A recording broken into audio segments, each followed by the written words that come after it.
Кога сме кај дебелење, постои само една единствена причина како може да се поправите.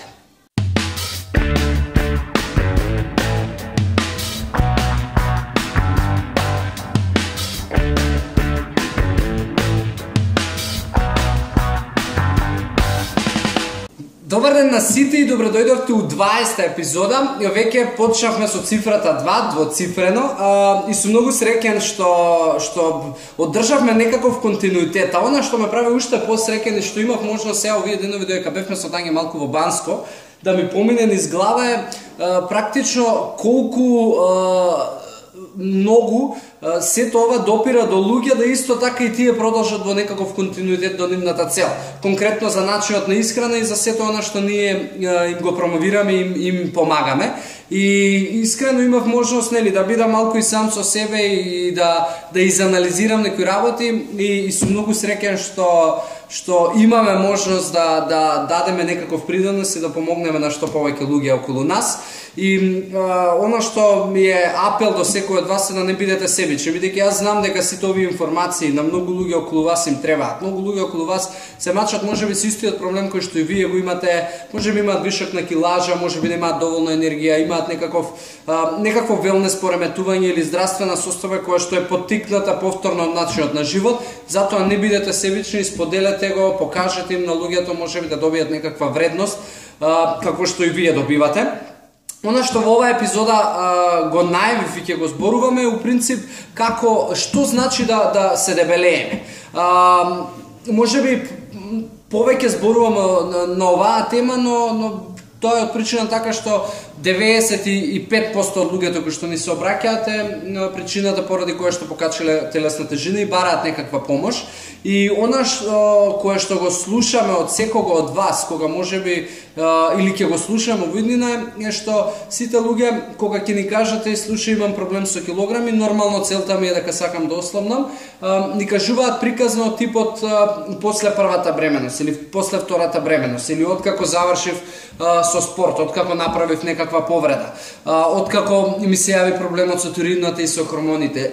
Секогаш постои некој друг виновник кој што поттикнал за вишокот на килажа. И оно што сакам да ви го потенцирам и да ви стане јасно и да ви звони во главата до крајот на вашиот живот е дека конкретно вишокот на килажа и секој можеби друг проблем кој што за вас бил поттикнат за да ја добијате килажата е во принцип метаболизмот. Метаболизмот и правилниот појадок се двете работи кои што мене до крајот на животот ќе ми бидат важни и не знам што понатаму ќе се дешава, но искрено она што јас го знам за себе и што мене ми помогнало е прво почетокот на денот и второ одржување на тој добар метаболизам кој што е поттикнат од почетокот на денот.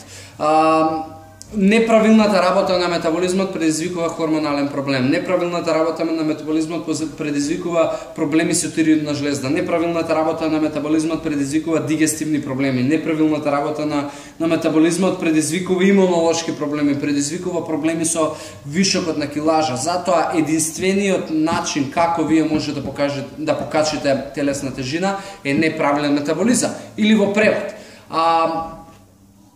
Немам квалитетна исхрана, немам добар начин на живот, вашиот метаболизам работи бавно, вашиот метаболизам има тенденција да чува масти како резерви на енергија, бидејќи е уплашен дека нема да добива гориво и понатаму, и така во принцип ние луѓето се поправаме. Во превод тоа значи дека ставаме 10 до 15 грама дневно, не ставате 10 кила во еден месец и затоа не очекувате минус 10 кила во еден месец. Тие 10 до 15 грама дневно значат дека ставаме 3, 4, 5 килограми можеби годишно, што е доволно бавно за да се привикнувате на вашата форма, да си наоѓате оправдувања, да си наоѓате изговори, да си кажувате и од први и од понеделник, од лето, да стопли, ќе почнам да вежбам, ќе почнам ова да правам, да се хранам здраво, и така минат можеби 3, 4, 5, 10 години кај некого и така во принцип се создава вишокот на килажа и така може да дојдеме до дно во нашиот изглед и во нашата килажа и така да изгубиме самодоверба и така можеби да потоа не знаеме како да најдеме решение. Затоа запамтете дека единствениот кривец за вашиот вишок на килажа не е ништо друго освен неправилниот метаболизам. И за крај, фала ви што бевте дел од епизода 20, љубилејна за нас. Се гледаме во следната епизода со некоја повторно интересна тема и се надам ќе имаме гостин ќе ви паднат вилици, верувајте, од следниот гостин кој што мислам дека ќе го обезбедиме во понеделник. Имајте си до тогаш квалитетни животни навики, имајте си убав викенд и ве поздравувам јас, Јосиф Дамјанов и Тања која што се уште не се одлучила да влезе во кадар.